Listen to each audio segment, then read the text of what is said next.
ابھی شروع ہو گیا.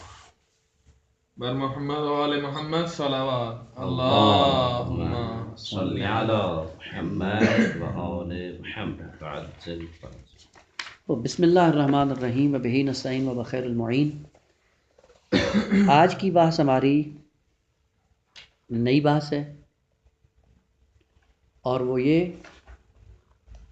کہ ہم پہچانیں اپنی حقیقت کو کہ ہم کیا ہیں. یہ وہی حدیث معروف کہ من عرف نفسہ فقط عرف ربہ. اب منطق میں آپ نے پڑھا ہوا ہے، صرف اشارہ کر رہا ہوں کہ اگر اسی حدیث کا، اسی جملے کا عکس نقیض بنائے تو کیسے بنے گا؟ یعنی جس نے اپنے نفس کو نہیں پہچانا اس نے اپنے رب کو نہیں پہچانا. غلط ہے، عکس نقیض یہ نہیں ہے. عکس نقیض میں کیا ہوتا ہے؟ پہلے جو مثبت ہوتا ہے اس کو کیا کریں؟ منفی کریں.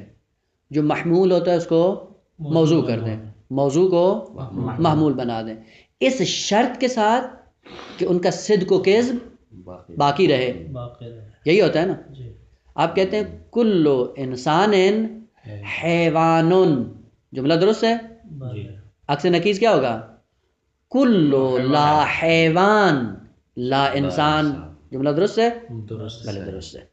بس عکس نقیض خصوصیت یہ ہے کہ پہلے مثبت کو منفی بناؤ، پھر محمول کو موضوع بنا دو، موضوع کو محمول بنا دو، اس شرط کے ساتھ کہ صدق و کذب اس کا باقی رہے.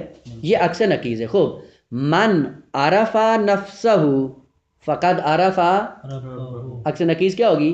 من لم یعرف ربہ لم یعرف نفسہ. درست ہے؟ من لم یعرف ربہ، چونکہ تالی وہ تھا، معمول وہ تھا، اس کو پہلے لے کے آئیں، سلب کر دیں، اور پھر موضوع کو آخر میں لے جائیں. کیا ہو جائے گا؟ عکس نقیض. من لم یعرف ربہ لم یعرف نفسہ، یعنی وہ خود کو بھی نہیں پہچانتا ہے. خوب، اسی کے جو عکس نقیض ہے، اس کے لیے آیت ہے قرآن کے اندر، من لم یعرف ربہ. ایک دفعہ یہ کہتے ہیں یعنی جو رب کو نہیں پہچانا. اس کا دوسرا معنی کیا ہے؟ جو خدا کو بھول جاتا ہے. جی ٹھیک ہے، جو خدا کو بھول جاتا ہے وہ کیا ہوتا ہے؟ وہ خود کو بھی بھول جاتا ہے. بالکل درست ہے قضیہ. اب حدیث کیا کہہ رہی؟ من عرف نفسہ فقد عرف ربہ. عکس نقیض قرآن نے ذکر کی ہے، وہ کیا ہے؟ لا تکونوا کالذین نسوا اللہ فانساہم انفسہم. اب پتہ چل گیا کہ یہ حدیث قرآن کے مطابق ہے بصورت عکس نقیض. عکس نقیض کی صورت میں بھلے. خوب، اگر اتنا ہی اہتمام کیا ہے خالق کائنات نے کہ معرفت نفس اس کا نتیجہ معرفت رب ہے، اور خدا کا نسیان اس کا نتیجہ کیا ہے؟ خود فراموشی. یہی سے پتہ چلتا ہے کہ خود شناسی اور خدا شناسی میں گہرا تعلق ہے. اگر وہ رکن رکین حاصل ہو جائے خدا کی معرفت بھی حاصل ہو جائے گی. اگر وہ نہیں ہوتا تو خدا کی معرفت بھی حاصل. پھر کیا کریں؟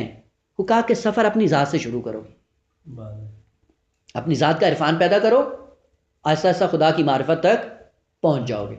اور اگر اس راستے میں موفق ہو گئے، قطعاً توحید کو سمجھ لو گے. تو توحید اگر سمجھ میں آ جائے گی تو پھر کیا ہے؟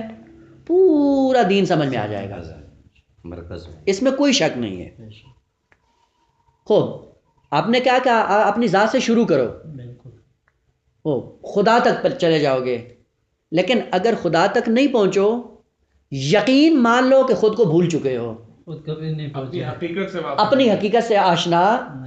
سورہ یاسین، وَضَرَبَ لَنَا مَثَلًا، ہمارے لیے مثالیں بیان کرتا ہے یہ انسان. وہ کیا ہے؟ مَن یحیی العظام وہی رمیم. کون زندہ کرے گا جب ہم پاؤڈر بن جائیں گے، زمین میں جا کر پاؤڈر کی طرح بکھر جائیں گے؟ من یحیی، کون زندہ کرے گا؟ عجیب ہے قرآن کی آیت. وہ کیا ہے؟ ضرب لنا مثلا، ہمارے لیے مثالیں بیان کرتا ہے کہ ہم ہڈیوں سے اگر یہ ہو جائیں. ونسی خلقہ، اپنی خلقت کو بھول گیا. اپنی خلقت کو بھولا ہے، نتیجہ کیا ہوا ہے؟ قیامت کو بھول گیا ہے. عرض کیا تھا قیامت کیا ہے؟ معاد. توحید کیا ہے؟ مبدا، اور مبدا اور معاد شیء ہے واحد، هو الاول هو الآخر. بس عجیب بات ہے کہ معرفت نفس پر توحید کی معرفت بھی ہے، معاد کی معرفت بھی ہے. اگر معاد کی معرفت نہیں ہے اس کا مطلب ہے ناسیہ خلقہ، اپنے کو بھول چکا ہے. اگر یہ اپنے کو یاد رکھتا یہ کبھی بھی معاد کا انکار نہ کرتا. تو کیوں انکار کر رہا ہے معاد کا؟ اس لیے کہ اپنے آپ کو بھول چکا ہے. بس ایک گہرا ارتباط ہے آقا معرفت نفس میں اور معرفت رب میں، معرفت توحید میں. مبدا معاد دونوں سمجھ میں آتا ہے اگر خود آقا. بس یہیں سے پتہ چلتا ہے کہ مطلب معمولی نہیں ہے. عجیب بات ہے کہ اگر مطلب معمولی نہیں ہے اس پہ کیا کریں ہم؟ محنت کریں، پتہ چلے کہ ہم کیا ہیں. جس مطلب پر خالق کائنات نے پورا دین استوار کر دیا ہے. خوب اگر ہم پہلی سیڑھی چھوڑ کر دوسری سیڑھی پہ پاؤں رکھیں گے تو کیا ہوگا؟ بھٹکیں گے، منہ لگے گا جا کے سیڑھی پہ، دانت ٹوٹ جائیں گے، خون نکلنا شروع ہو جائے گا، ضرر ہے. وہ پھر سٹیپ بائی سٹیپ چلیں، ترتیب کے ساتھ چلیں. جس طرح خدا نے کہا ہے اسی طرح اس راستے کو طے کریں. خوب ہم دین سمجھتے ہیں، سمجھنے کی کوشش کرتے ہیں معرفت نفس کے بغیر، خود کو پہچانے بغیر دین کی تعلیمات سیکھنا چاہتے ہیں، سمجھنا چاہتے ہیں، سمجھ نہیں آتی ہیں، لہٰذا مشکل بھی ہوتی ہے. آپ معاشرے میں جا کر بتائیں آگا یہ حکم ہے، کہتے ہیں کیوں ہے یہ؟ اگر اس کو منطق سے جواب دو، عقلی جواب دو اور فطرت کے مطابق جواب دو، بھائی تمہاری حقیقت یہ ہے، اس حقیقت کے لیے خالق کائنات نے یہ نظام مقرر کیا، سمجھ میں آتا ہے. تو بس معرفت نفس سے اگر آپ نے سفر طے کیا تو کیا ہوگا؟ معرفت رب ہو جائے گی، معرفت رب ہو جائے گی. اور رب کی خصوصیت کیا ہے؟ هو الاول هو الآخر هو الظاہر هو الباطن. مبدا بھی وہی ہے، معاد بھی. خوب انا للہ، خوب انا للہ کیا ہے؟ مبدا. انا الیہ راجعون یہ کیا ہے؟ معاد. خوب اس مبدا اور معاد کے درمیان کون کھڑا ہے؟ معرفت نفس. خوب اس معرفت نفس کو پہچانو تاکہ یہ دونوں رکن مکمل ہو جائیں. خوب مبدا اور معاد کے درمیان کون سی چیز ہے آگا؟ معرفت نفس. خوب مبدا اور معاد، ہم نے جو اصول دین کا ڈھانچہ بنایا ہوا ہے. خوب آپ نے کہا معرفت نفس ہو جائے گی تو توحید کی سمجھ میں آ جائے گی. خود توحید کے بعد کیا ہے؟ نبوت ہے. نبوت کا کس سے رابطہ ہوتا ہے؟ مبدا سے. اس توحید کی خصوصیات کیا ہیں؟ متعدد ہیں. اس میں سے ایک برجستہ صفت جو اصل دین کے طور پر ذکر ہوتی ہے کہ اس کا بھی پشتوانہ ایک تاریخی ہے، عدالت. عدالت کس کی صفت ہے؟ اللہ کی نا. خوب جب معرفت نفس ہوگی خدا کی ذات کا بھی پتہ چل جائے گا، صفت کا بھی، نبوت کا بھی. خوب نبوت کے بعد امامت کا بھی. کیا عجیب بات ہے، ایک معرفت نفس جو کل اصول دین پر حاوی ہے. اگر وہ نہیں ہوتا تو اس کا مطلب آگا آپ کا دین خطرے میں. یعنی یہ ترتیب ہے، یہ ترتیب طولی ہے. بھلے اسی طرح سے، یعنی اگر واقعی معرفت نفس ہے آپ کو پورا دین سمجھ میں آئے گا. البتہ یہ عرض کر دوں کہ جس نے جتنا پہچانا ہے اسی حساب سے اس نے دین کو پہچانا ہے. جس نے 100% پہچانا ہے اس نے 100% دین کے سامنے. جی نبوت اور عدل معاد کی طرف نہیں پلٹتے. امامت بالآخر نبوت ہو امامت ہو یہ کس کے درمیان ہے؟ مبدا اور معاد کے درمیان ہے نا. مبدا اور معاد کے درمیان ہے یہ حصہ. کو پس وابستہ ہے یہ بھی توحید سے. اور ادھر سے کہا کہ معرفت نفس ہو تو آپ کو مبدا اور معاد کی سمجھ، جو چیزیں مبدا اور معاد سے مربوط ہیں وہ بھی سمجھ میں آ جائیں گی. آج یہ کر رہا ہوں کہ جو خود کو پہچان لیتا ہے وہ نبوت کو بھی پہچان لیتا ہے، جو خود کو پہچان لیتا ہے وہ امامت کو بھی پہچان لیتا ہے. لہٰذا آپ عموماً ائمہ طاہرین کے مناظرات جا کر دیکھیں، ائمہ طاہرین نے اکثر اوقات خود انسان کو اپنی ذات کی طرف ارجاع دیا ہے. خود کو پہچانو، وہ خود کو پہچانو سمجھ میں آ جائے گا کہ خدا ہے. خود کو پہچانے سمجھ میں آ جائے گا کہ اس کا نظام خدائی کس طرح سے چل رہا ہے. نبوت چاہیے، امامت چاہیے، امامت کی صفات بھی سمجھ میں آ جائیں. ایک ابھی تنظیر رد کروں گا اسی عنوان سے تاکہ وہ ایک سربستہ مطلب سمجھ میں آ جائے. دیکھیں انسان شکم مادر میں کتنے مہینے رہتا ہے؟ عموماً 9 مہینے، کم سے کم 6، کم سے کم 6، زیادہ سے زیادہ 9. البتہ میں اب ان مذاہب کی بات نہیں کرتا جن مذاہب نے ذکر کیا ہے کہ اقل مدت حمل بعضوں نے 2 سال کا ہے، بعضوں نے 4 سال کا ہے، بعضوں نے 7 سال بھی کہا ہے. اب وہ نہ جائیں، اس کا ایک پشتوانہ تاریخی ہے. خوب اقل مدت حمل جو قرآن نے ذکر کی وہ کتنی ہے؟ 6 مہینے، بولے، اور اکثر کتنی ہے 9 مہینے۔ اب وہ آیات ہیں کہ آپ اس میں خود جا کر دیکھ سکتے ہیں۔ آیت وَحَمْلُهُ وَفِصَالُهُ 30 شہرا یا 30 شہرا۔ حملہ یعنی بچے کا حمل، وہی شکم مادر میں رہنا، وفصالہ اور دودھ چھڑانے کا ٹائم، دونوں ملا کر کتنے ہیں؟ 30 مہینے بنتے ہیں۔ خوب یہ دونوں کی کلی مدت ذکر کر دی قرآن نے۔ خوب کہاں سے پتہ چلے کہ یہ 6 مہینے اور وہ اتنا ہے؟ بعد میں کیا کہا؟ ایک اور آیت بھی کیا ہے؟ وہ یعنی دودھ کے لیے کہا ہے، دودھ یعنی حولین کاملین، کیا کریں؟ رضا کریں، یعنی 2 سال دودھ پلائیں۔ خوب جب 2 سال پلائیں کتنا ہوتا ہے؟ 24 مہینے۔ 24 مہینے نکالے کتنے بچتے ہیں؟ 6 مہینے۔ یہ 6 مہینے اقل مدت حمل ہے۔ خوب اب یہ ایک ضمنی مطلب تھا۔ خوب یہ جو شکم مادر میں رہتا ہے، شکم مادر میں 9 مہینے کے لیے رہتا ہے نا۔ جب 9 مہینے کے لیے رہنا ہے، پتہ چلتا ہے کہ ہمیشہ وہاں پہ نہیں رہنا ہے۔ تو اگر وہاں پہ ہمیشہ رہنا ہوتا، شکم مادر میں ہاتھ پاؤں دینا، ٹانگیں دینا وہاں پہ معقول تھا یا نہیں تھا؟ نہیں تھا۔ یہ تو اس کے لیے کیوں معقول نہیں تھا؟ بھلے اس کے لیے بھی اذیت ہے، اس کی ماں کے لیے بھی اذیت کا باعث ہے۔ ہر دو کے لیے خوب ایک مختصر مدت میں ایک جگہ پہ انسان رہا ہے، وہاں پہ آنکھیں بھی دے دیں، سر بھی دے دیا، ٹانگیں بھی دے دیں، سب کچھ اتنا بڑا وجود دے دیا۔ کیوں دے دیا ہے بھائی؟ عقل یہ کہتی کہ اگر ہمیشہ وہاں پہ اس کو رہنا ہے، یہ تو فضول ہے، تو سمجھ میں نہیں آتی کیوں دیا جا رہا ہے۔ فوراً عقل کیا کہتی ہے کہ منتقل ہونا ہے اس کو کسی اور عالم میں، اس میں پہنچے گا تو اس کی یہ چیزیں کام آئے گی، یہ چیزیں کام آئیں گی۔ خوب اس عالم میں پہنچنے سے پہلے تیاری کے لیے دے دیا ہے، کہا یہیں سے لے کے جاؤ، کل کو یہ خدا کی بارگاہ میں شکوہ نہ کرنا کہ یہ نہیں دیا، یہ نہیں دیا، یہ نہیں دیا، وہ جو چاہیے تھا پہلے دے دیا، تیرے مانگنے سے پہلے ہم نے دے دیا ہے۔ اس کو بھی تو زندگی قرآن شمار کر رہا ہے جو اب وہ زندگی کی بات نہیں کر رہا ہوں، میں کسی اور طرف لے کے جانا چاہ رہا ہوں، آپ فقط وہ مطلب سمجھیں، بقیہ وہ ہے زندگی ہے، لیکن ہمیشہ کے لیے وہاں نہیں رہے گا۔ غور کریں، ہمیشہ کے لیے اس کو وہاں پہ نہیں رہنا ہے۔ خوب یہ مطلب سب کو سمجھ میں آتا ہے نا؟ جی جی بالکل۔ خوب دنیا میں آئے، دنیا میں انسان بھی آیا ہے، جانور بھی آئے ہیں، دنیا میں جانور بھی آئے، انسان بھی آئے۔ خوب دنیا میں آپ کو رہنا ہے، جانور کو بھی رہنا ہے، آپ کو بھی رہنا ہے۔ خوب جانور کو اس کا مقصد فقط دنیا ہے، جس کا کام چرنا تھا اس کو عقل نہیں دی۔ خوب تمہیں بھی اگر چرنا ہوتا تو تمہیں عقل نہیں دیتے۔ عقل کیوں دی ہے؟ عقل تو آگے کے لیے۔ خوب اگر چرنے کے لیے دی ہے تو یہ تو عقل تو مزاحم ہے، چرنے نہیں دیتی ہے، دوسرے کے مسالے میں گھسنے نہیں دیتی ہے۔ خوب کیوں دی ہے یہ؟ عقل مند انسان ہو تو اس کو سمجھ آ جاتی ہے کہ یہ چیز جو اضافی مل رہی ہے اس کا لازمہ ہے کہ ایک اور عالم میں ہمیں جانا ہے، وہاں اس کے ذریعے جا سکتے ہو۔ اسی عالم کو کیا کہتے ہیں؟ قیامت۔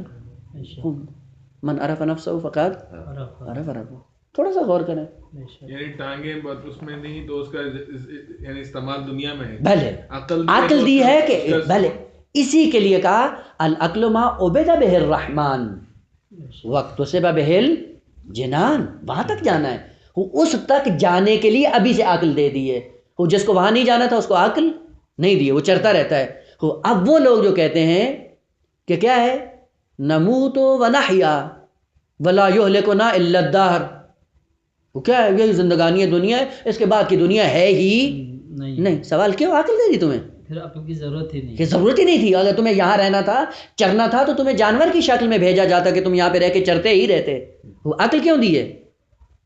وہ بتاتا ہے یہ عقل اور یہ فطرت کہ آغا اس کے سامنے ایک اور عالم ہے، جہاں اور بھی ہے، ہاں اس دنیا کے بعد جہاں اور بھی ہے، جہاں پہ آپ کو منتقل ہونا ہے۔ وہاں تک انتقال کے لیے یہ طاقت استعمال کر کے وہاں تک جاؤ۔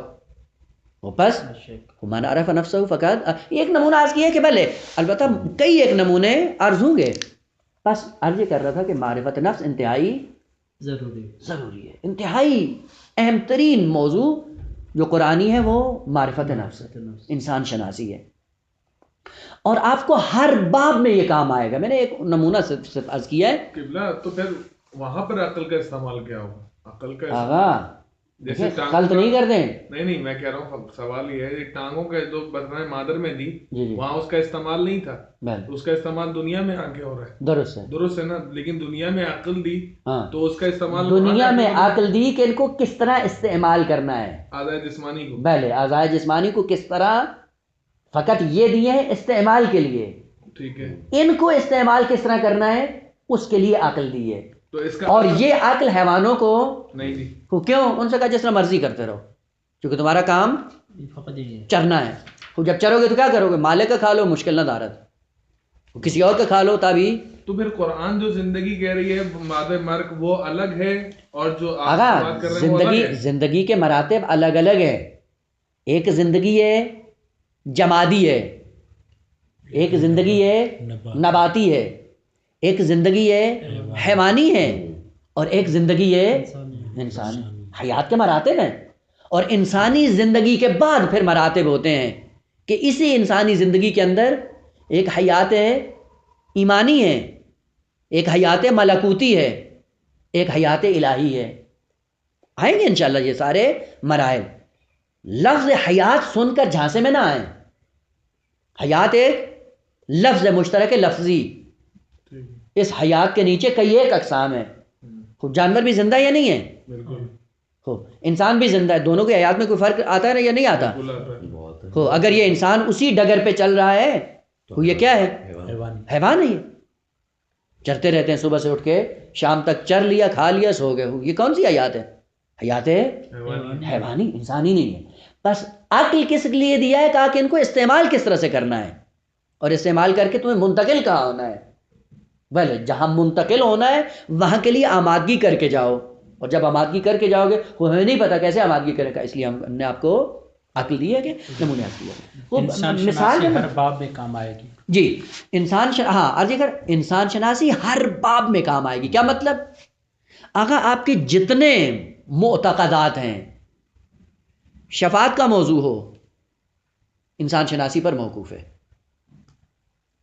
قضاء اور قدر ہو انسان شناسی پر موقوف ہے, جبر و تفویض ہو انسان شناسی پر موقوف ہے, جنت و جہنم ہو انسان شناسی پر موقوف ہے, سزا اور جزائے عمل انسان شناسی پر موقوف. اصل انسان شناسی سے گریز نہیں ہے, چارہ نہیں. آگا جس طرح انسان سمجھیں گے اسی طرح آپ دین کو سمجھیں گے. خوب وہ شخص جو انسان کو فقط یہ سمجھتا ہے کہ ایک حیوانی زندگی لے کر یہاں پہ آیا ہے اور اسی حیوانی زندگی کے اندر اس کو رہ کر ختم ہو جانا ہے, اب اس کو دین کی ضرورت نہیں ہے, اس کو مات کی ضرورت نہیں, اس کو نبی کی ضرورت, اس کو امام کی ضرورت, سب چیزیں لغو ہیں. لیکن اگر آپ نے کہا کہ نہیں آغا یہ انسان کیا ہے, مبدا کے اعتبار سے خدا ہے, منتہا کے اعتبار سے بھی خدا ہے. خوب بھلے عقل کہتی ہے پس پھر دین بھی ہو, امام بھی, نبی بھی ہو, امام بھی ہو, شریعت بھی ہو, یہ ساری چیزیں. کیوں؟ چونکہ تنہا میں یہ سفر طے بس فطرت بتاتی ہے, معرفت انسان بتاتا ہے کہ یہ کام ہونا چاہیے. بس جس کی جتنی انسان کی حقیقت سمجھی اس نے اسی طرح سے رویہ بھی اپنایا ہے. اس لیے جا کر آپ دیکھیں جنہوں نے اس انسان کو ایک جانور سمجھا ہوا ہے وہ کہتا ہے کہ نہیں کھانے دو ہمیں, چرنے دو, چرتے رہو.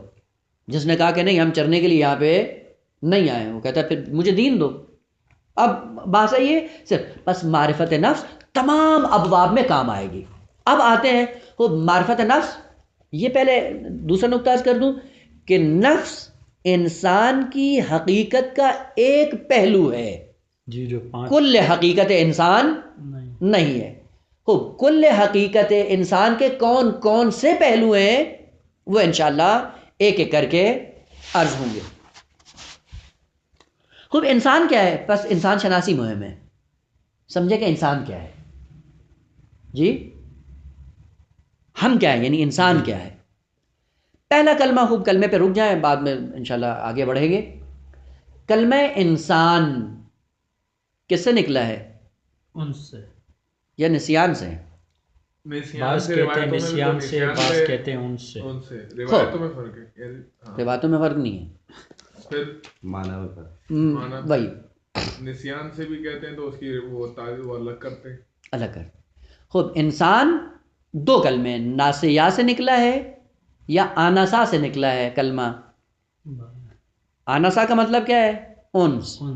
مانوس.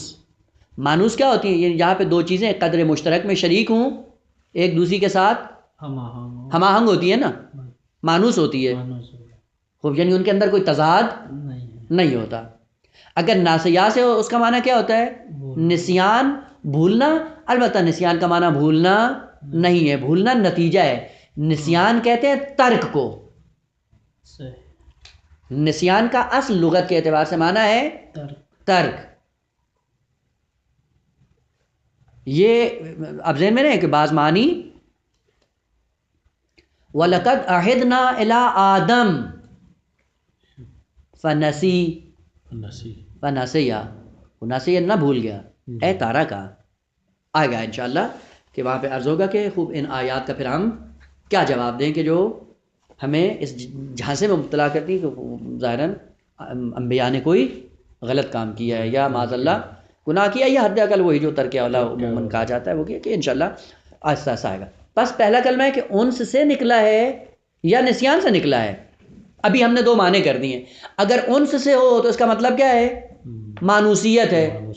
تمام اجزائے انسانی ایک دوسرے سے ہم آہنگ ہیں، ایک دوسرے سے ٹکراتے نہیں ہیں. لیکن اگر نسیان سے ہوا تو اس کا معنی ہے ترک، ایک دوسرے کو چھوڑ رہا ہے، دوسرا پہلے کو چھوڑ رہا ہے. پتہ چل گیا نا؟ خوب، انشاءاللہ ابھی تھوڑا سا ایک مرتبہ آگے بڑھیں، پتہ چل جائے گا کہ انسان کس سے نکلا ہے. ان سے نکلا ہے. یہ کہہ سکتے ہیں کہ دونوں اپنے اپنے ابھی نہیں، میں نے قضاوت آپ پہ پہلے پتہ چل جائے کہ ہم کیا ہیں، اس کے بعد اپنے اوپر غور کریں کہ ہم کس سے نکلے ہیں. ان سے نکلے ہیں یا ترک سے نکلے ہیں. دوستو بس انسان انس سے نکلا ہے. معنی کیا ہو گیا؟ جہاں پہ اجزاء ہم آہنگ ہوں، کوئی منافرت نہ ہو، تضاد نہ ہو، وہاں پہ کیا ہوگا؟ انس. اور جہاں پہ ایک دوسرے کو چھوڑ رہا ہو، ترک کر رہا ہو، وہاں پہ کیا ہوگا؟ نسیان. ہو اب وہاں پہ دور نہیں جائیں. آپ کے جتنے اعضاء ہیں بدن کے ہم آہنگ ہیں یا نہیں ہیں؟ جی بالکل ہم آہنگ ہیں. بل تقریباً نہیں، 100%. بھلے دل کیا ہے؟ حیات بدن تامین کر رہا ہے.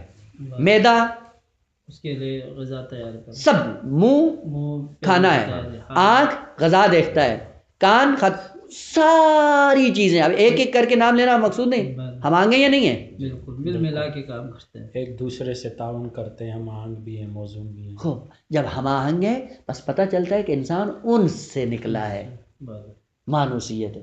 جو انس سے نکلے اس کا ایک نظام جسمانی ہے. نظام جسمانی سارا ہم آہنگ. ایک کو درد ہوتا ہے تو فوراً دوسرے چلاتے ہیں نا، یعنی اسے اپنا رد عمل دکھاتے ہیں اس کے لیے. بالکل دکھاتے ہیں. کیوں؟ چونکہ یہ آپس میں ہم آہنگ ہے.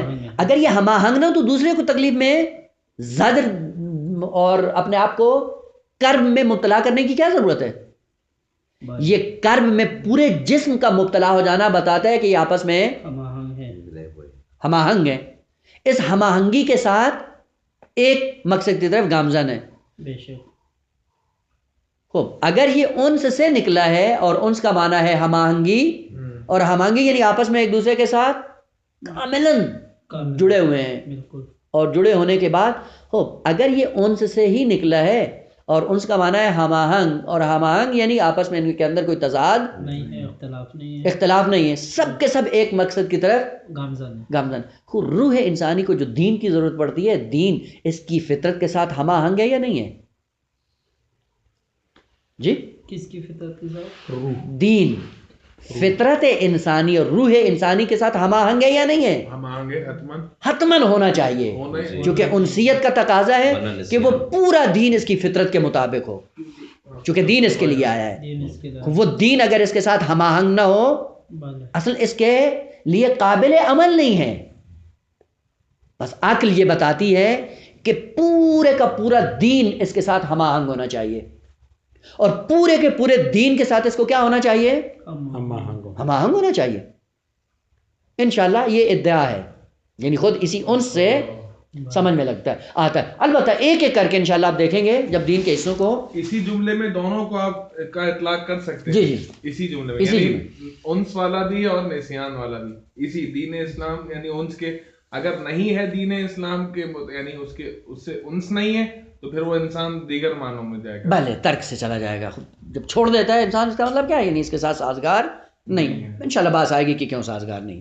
خوب بس انسان انس سے نکلا ہے، نسیان سے نہیں. خوب آئیں، اسی انسان کے دو پہلو ہیں. ایک پہلو ہے اس کا جسمانی بدنی، دوسرا پہلو اس کا روحانی ہے، ملکوتی نوری مجرد. ہم نے کہاں سے شروع کیا ہے؟ ابھی قرآن میں اس کا ایک بعد بیان کریں گے. کون سا بعد؟ جسمانی.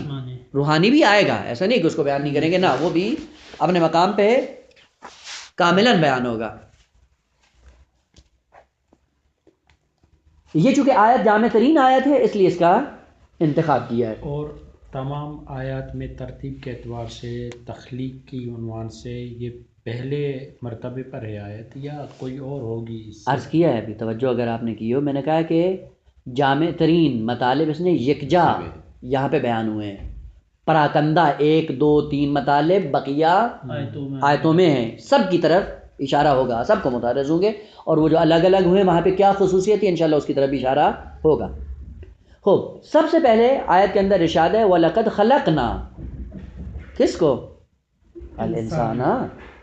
انسان کو ہم نے خلق. خوب سب سے پہلے خلق کا معنی کریں. آگا خلق کس کو کہتے ہیں؟ عموماً ہمارے ذہن میں ایک اصطلاحی تعریف، خلق کا معنی کیا کرتے ہیں؟ عدم سے وجود میں لانا. یہ ایک رائج ترجمہ جو ہم عموماً کرتے رہتے ہیں. خوب سوال، اگر عدم سے وجود میں لانا ہے، سوال آیا عدم وجود میں تبدیل ہو سکتا ہے؟ نہیں، خدا کا کام ہے نا، اس لیے آغاز عقلی سوال. عدم نیستی ہستی میں تبدیل ہو سکتی ہے؟ نہیں ہو سکتی. اجتماع نقیص ہے نا جی، جب ہے ہی عدم، ہے ہی عدم، نیستی تو خود ایک کوئی چیز ہی نہیں ہے. جی تو وجود کیسے ہے؟ وجود کیسے ہو گیا؟ عدم نیستی ہستی ہو جائے، یہ کیسے ممکن ہے؟ خوب بس نیستی ہستی نہیں بنی ہے. سوال خوب پھر ہستی بنی ہے، یہ کیا ہے؟ تحصیل ہے حاصل. کام کی نہیں، بس سلسلہ ٹھپ ہو گیا.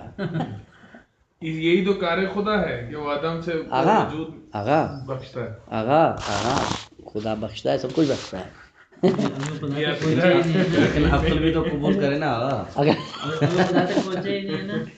پہلے خدا ہستی بخشتا ہے، شریک بنا لے، کیوں نہیں بناتا؟ کیونکہ وہ آپ کہہ رہے تھے نا کہ ہمیں ضرورت. میں نہیں کہہ رہا، میری بات نہیں کرے، بس یہ قانون عقلی ہے. عدم کا وجود میں تبدیل ہونا یہ محال ہے. خوب وجود کو وجود دے دیں، یہ تحصیل حاصل ہے. خوب پھر کیسے خلق ہوا ہے؟ خوب پہلے ایک رائج معنی ہم جو کرتے ہیں وہ ظاہراً، میں یہ نہیں کروں کہ معنی غلط ہے، کہ ظاہری ہے، سمجھانے کے لیے خوب ہے کہ عدم سے وجود میں لانے کے لیے جو کام کیا جاتا ہے اس کو خلق کہتے ہیں. لیکن نا عربی میں اگر جا کے دیکھیں خلق کا معنی کیا ہوتا ہے؟ خلق کا معنی ہوتا ہے کاٹنا. اسی لیے درزی جب کپڑے کو کینچی کے ذریعے کاٹتا ہے تو کہتے ہیں اے خلق الثوب، کپڑا اس نے کاٹ دیا. کیا مطلب؟ کپڑا جب کاٹتا ہے تو کیا کرتا ہے؟ آگا بناتا ہے، ایک حصہ دوسرے حصے سے جدا کر دیتا ہے. البتہ جدا بے معنی ہے بگاڑنے کے، نہ جدا بے معنی یہ نہیں ہے کہ ایک چیز تھی اس کو آپ نے کاٹا، وہ بھی ناقص ہوگی یہ بھی ناقص ہوگی، یہ اس معنی میں نہیں ہے. صحیح. اب بعد میں وہ پھر جھانسا نہ آئے یا پھر میزان میں بھی یہ خلق کا جو ہے. اب وہ ایسا انشاءاللہ آپ مجھے بات مکمل کرنے جو کہ آپ کے بس اوقات سوال سے میرے مطلب ذہن سے نکل جاتا ہے. تو خلق کاٹنا ہے، جدا کرنا ہے. جدا کرنا ہے مطلب کیا ہے؟ یعنی یہ ہستی کہیں پہ تھی، اس سے الگ کیا ہے، عدم سے وجود میں نہیں لایا ہے، تحصیل حاصل بھی نہیں ہے، الگ سے کیفیت چینج ہوئی ہے.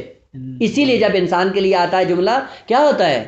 انا للہ، یعنی کہیں تھے، کہیں آ گئے، کہیں اور جانا ہے، کس طرح جانا ہے، خوب یہ سارا سلسلہ بیان ہوگا. بس خلقنا یعنی ہم نے جدا کیا ہے، یعنی یہ چیز کہیں پہ تھی لیکن جس مقام پر تھی اس کیفیت میں قابل شناخت نہیں تھی، لیکن جب اس سے نکال کر ہم نے دوسری کیفیت ہی قابل شناخت ہو گئی.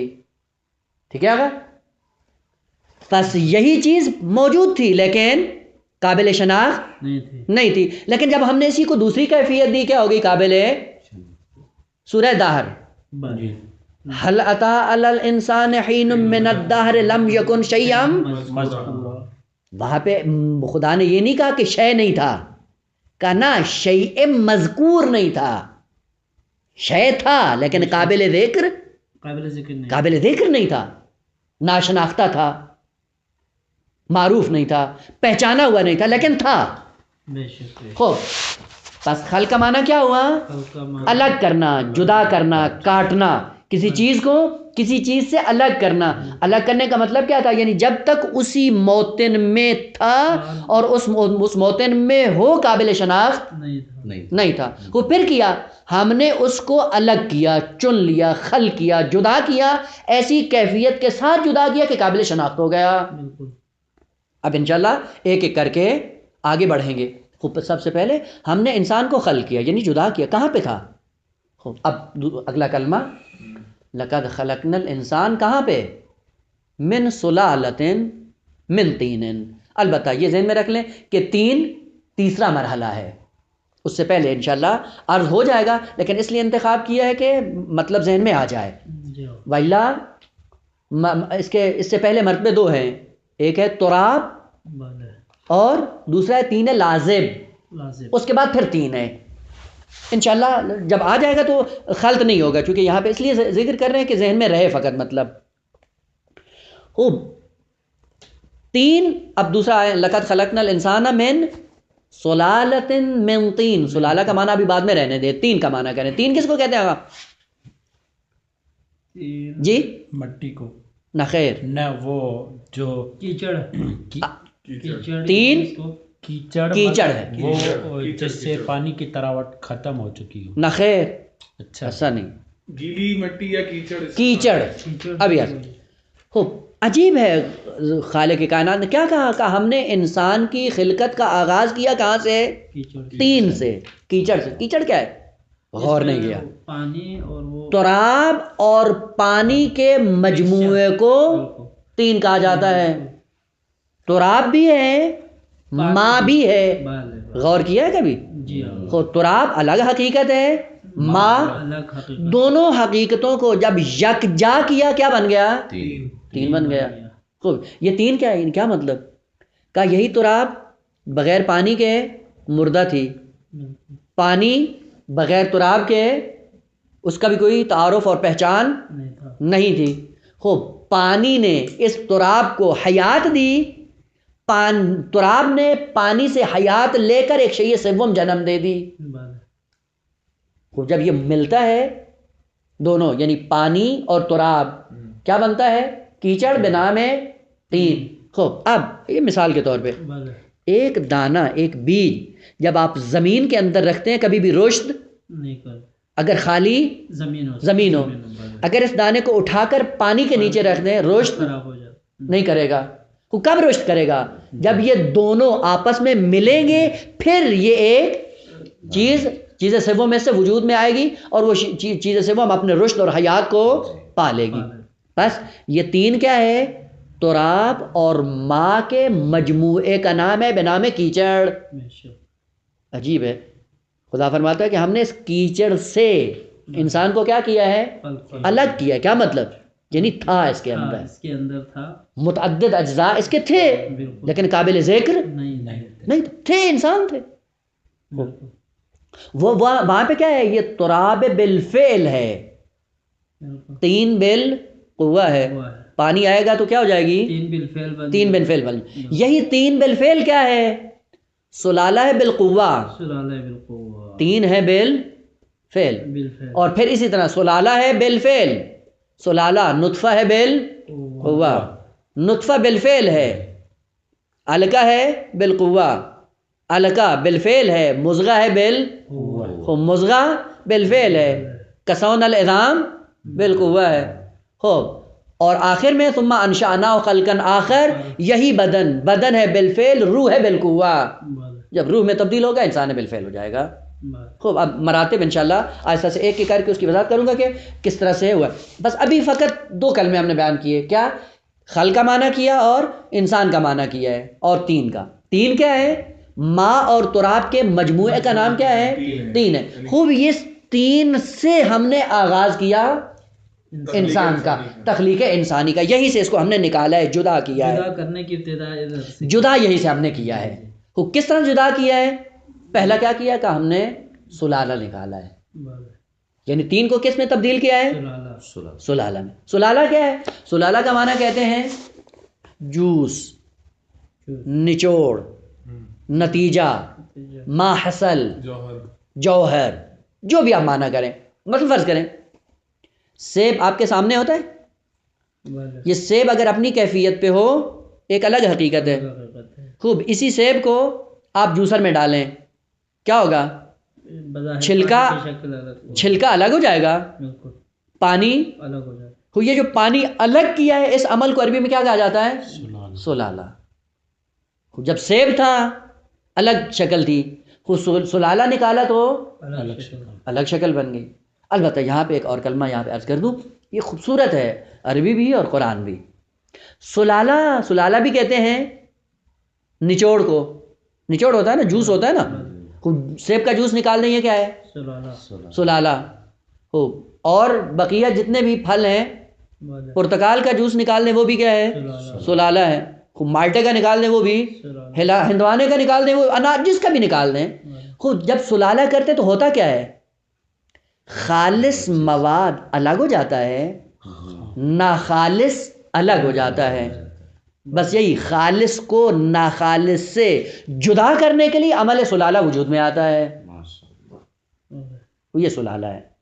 لیکن 2 کلمے عربی کے، ایک ہے سلالہ اور ایک ہے صفوہ یا صفوہ، ظاہر وارث میں پڑھتے ہیں نا، السلام علیکم یا وارث آدم، دونوں صحیح ہیں، صفت اللہ فرق نہ کنے خوب۔ صفوہ کیا ہے؟ وہ کیا ہوتا ہے؟ وہ بھی نچوڑ ہے، وہ بھی جوس ہے، لیکن مادیت کو جب نچوڑتے ہیں وہ سلالہ کہلاتا ہے، مادیت کو، جسم کو، بدن کو، یعنی باڈی وہی، ہاں، اس کو جب نچوڑیں تو کیا کہلاتے ہیں؟ موجودات جسمانی کو، احسن، موجودات جسمانی کو نچوڑیں کیا ہوتا ہے؟ سلالہ خوب۔ مخلوق مجرد مانوی کمالات نور کو جب خالص کرتے ہیں وہاں پہ صفوہ ہوتا ہے یا صفوہ ہوتا ہے۔ عجیب ہے خوب۔ حضرت امام صلی اللہ علیہ وسلم نے کیا کہا؟ اور یعنی امام صادق علیہ السلام نے امام کے تعارف، السلام علیک یا وارث آدم صفوت اللہ، خدا نے آدم کو صفوہ بنایا، کیا مطلب؟ نچوڑ لیے، جتنا خالص ہو سکتا تھا اپنی ذات کے لیے اتنا خالص بنا لیا۔ کا جب وہ خالص بنا اس کا وارث ہے کون؟ حسین، اس کا وارث ہے۔ بس حسین کو جو وراثت میں ملتی ہے وہ کیا چیز ہے؟ کمالات، صفات انبیاء۔ یہ نہ کہو کہ مال ٹکا اور پیسہ ملتا ہے جو وراثت میں حضرت آدم سے پائے گا، یہ کلمہ بتا رہا ہے کہ کون سی چیز وراثت میں پائے گا۔ پس صفوہ کیا ہے؟ کمالات کا نچوڑ، مجردات کا نچوڑ۔ مجردات کو جب باکمال سے باکمال تر بنائے وہ کیا ہو جاتی ہیں؟ صفی۔ اور پھر اسی سے کلمہ نکلا ہے کیا؟ مصطفیٰ۔ مصطفیٰ کیا ہوتا ہے؟ جس کو نچوڑا جاتا ہے، جس کو خالص کیا جاتا ہے اپنی ذات کے لیے۔ خوب، جب نچوڑا جاتا ہے تو کیا ہوتا ہے؟ نہ خالصی الگ ہو جاتی، خالصی چیز الگ ہو جاتی۔ حب دنیا ان کے دل میں، شہرت ان کے دل میں، انانیت ان کے دل میں کچھ بھی نہیں ہوتا۔ کیا ہوتا ہے؟ ترکت الخلق طرا فی ہواک، کچھ بھی نہیں ہے۔ وَأَيْتَمْتُ الْأَوْلَادَ لِكَيْ أَرَاكَ، تیرے دیدار کے لیے سب کچھ چھوڑ دیا ہے، خالص سے خالص ہو کر آپ کی بارگاہ میں آ گیا ہوں۔ ہو یہ جو خالص ہو کر اس کی بارگاہ میں آئے گا یہ کیا کہلائے گا؟ صفوہ، سلالہ۔ آہاں یہ سلالہ کیسے بنا ہے، نچوڑا کیسے تین کو؟ یہی عمل جو خداوند عالم نے تکویناً انجام دیا ہے۔ خوب کیا کیا کہ تراب کے اوپر پانی آیا، تراب اور پانی جب ملے کیا بن گئی؟ تین۔ خود جب تین بنی یہ مایہ حیات بن گئی ایک شیء سوم کے لیے۔ یہی تین تراب اور پانی کے مجموعے سے ایک شیء سوم کا سبب بن گئی، اور وہ کیا ہے کہ یہیں سے نبات وجود میں آتا ہے۔ نبات جتنے درخت کہاں سے نکلتے ہیں؟ زمین سے۔ کب نکلتے ہیں؟ دونوں ملتے ہیں تب نکلتے ہیں۔ اب وہ زمین اگر ایسی ہو جو بنجر ہو، سارا سال بارش ہوتی رہے کچھ بھی نہیں نکلتا۔ اگر زمین ٹھیک ہو، پانی شور ہو جیسا سندھ میں ہوتا ہے، شور پانی زرخیز زمین پہ ڈالیں تو بھی ضائع ہو جاتا ہے۔ خوب کہاں پہ دونوں مل کر ایک شے سوم کا سبب بنتے ہیں؟ اس میں بھی زرخیزی اور پانی بھی میٹھا ہو، بھلے یہ دونوں۔ اسی لیے اب دیکھیں، اب یہ تمثیلات ہیں جو قرآن نے ذکر کی، کہا بعض ہیں ملح اجاج، بعض سمندر ہیں جو نمکین ہیں، اور بعض کیا ہیں؟ عذب فرات، بعض میٹھے ہیں۔ کیا مطلب؟ ہر ایک کا اثر الگ الگ ہے۔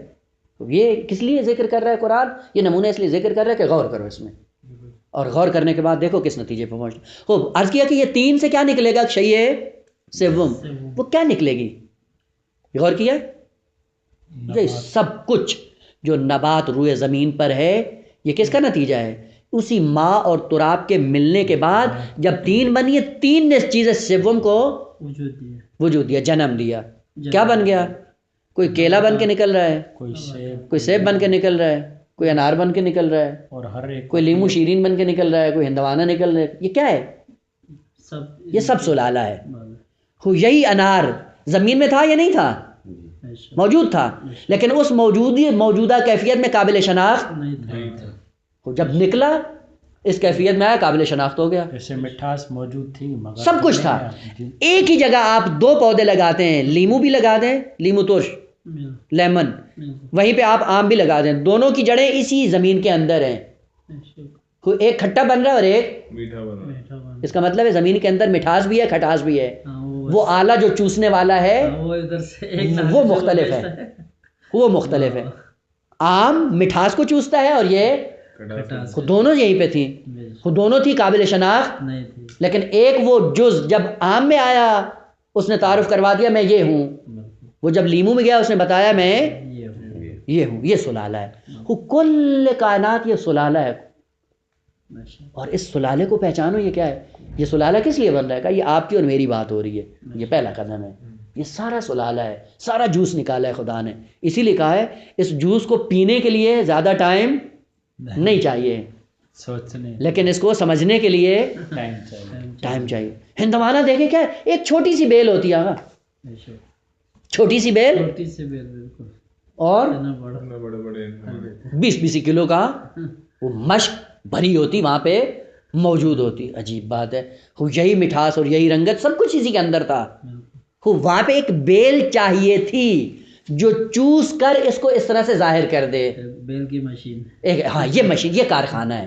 یہ کیا ہے؟ یہ اسی کارخانے کو خالق کائنات نے کہا یہ سلالہ ہے، اور یہ تمہاری آنکھوں کے سامنے یہ کام ہو رہا ہے۔ غور کرو اس کے اندر۔ بس ہم نے ابھی کیا کیا کہ ہم نے انسان کو خلق کیا کس سے؟ تین سے۔ تین کو ہم نے سلالے میں تبدیل کیا۔ اب انشاءاللہ مراتب دیگر بعد میں کہ وہ پھر سلالے کے بعد پھر کیا بنتا ہے اور کیا ہوتا ہے کہ انشاءاللہ بعد میں۔ حضرت آدم کا سوال ہوگا اللہم صلی علی حضرت آدم کے لیے آل محمد کہ وہ کیسے بنے، یعنی کہ عرض کروں گا انشاءاللہ قبلہ۔ ابھی وسط ایک بات بتائیے، وسط میں نہیں، اول رہا۔ جو انسان کی تخلیق کے ذکر میں سلالے کا ذکر ہو رہا ہے، کیونکہ وہاں پہ وہ یعنی یہاں پہ ابھی آپ نے کہا نا کہ اس کا تعلق تو مٹی سے، تو انار کا تعلق نظر آ رہا ہے، ٹھیک ہے، دیگر چیزوں کا تعلق نظر آ رہا ہے، انسان کا دنیا میں مٹی سے تعلق کہاں نظر آ رہا ہے؟ تو ابھی یہ وہی ہے، گریہ قبل از روزے ہے، منوز ماں اول راہم، ابھی اول میں ہے۔ نہیں، انار والی اور مثال تو سمجھ میں آ گئی۔ او بھائی ابھی کچھ بھی نہیں بیان ہوا ہے، ایک سیڑھی بیان ہوئی، آپ 10ویں سیڑھی کا سوال کر رہے ہیں۔ سلالہ در نسبت نباتات بیان کیا۔ ابھی آنے دیں، آگے چل